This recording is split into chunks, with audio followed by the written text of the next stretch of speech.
What happens when the world tries to go green and accidentally creates the next great resource scramble?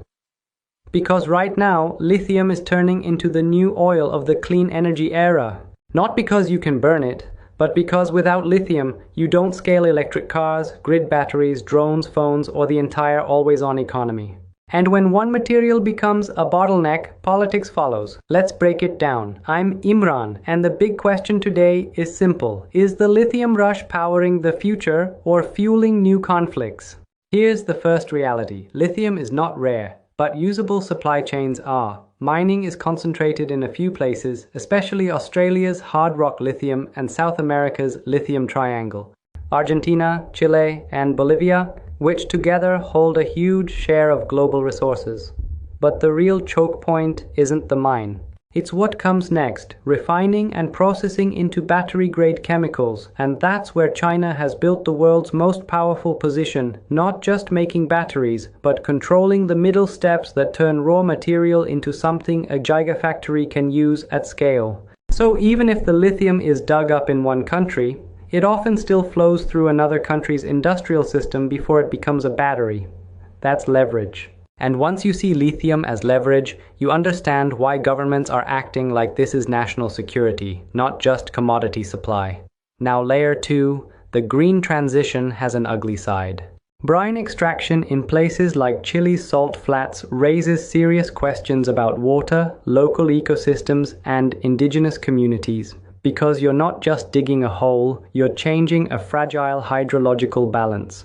Meanwhile, hard rock mining has its own footprint: energy use, tailings, land impacts, and wherever you build refineries, you face chemical waste, pollution risk, and the political problem of not in my backyard.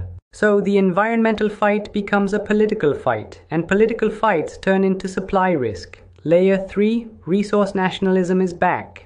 Countries that sit on lithium increasingly want more than royalties. They want processing at home, more control, and a larger share of the value chain. And that sounds fair. Until you realize it can slow projects, scare investors, and tighten supply. The world is learning the same lesson it learned with oil. The resource isn't just an input, it becomes identity, power, and bargaining. Now here's where the resource warfare comes in. And I want to be very precise. I don't mean tanks rolling for lithium. The new conflict is usually quieter. It looks like export restrictions, licensing delays, investment screening, sanctions, friend-shoring, and governments picking winners for whose supply chain gets protected and whose gets squeezed. And it creates alliance reshuffles. The US and Europe push for secure non-China supply chains. China pushes for deeper integration across the global south through investment and processing capacity. Producer countries push for better terms. Everybody wants resilience, but not everybody can have it at the same time. So what's the endgame? I see 3 scenarios. 1. A managed boom. Diversified supply, more recycling, more processing outside China, and the lithium market stabilizes. 2. A choke point world. Supply grows, but processing concentration keeps the leverage game alive, and every political crisis becomes an EV crisis. 3. A backlash era. Local environmental resistance and nationalism slow projects so much that shortages return, prices spike, and the transition gets politically weaponized.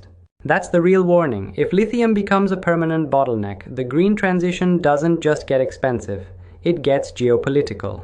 If you want, I can turn this into a full episode series. Lithium triangle, China's processing leverage, and recycling as the wild card. But for now, tell me in the comments. Do you think lithium becomes the next oil? Or do we solve this with recycling and diversification? And if you want calm, fast breakdowns like this, hit like, subscribe, and share. It tells the algorithm to push real analysis, not noise. Let's break it down again in the next one.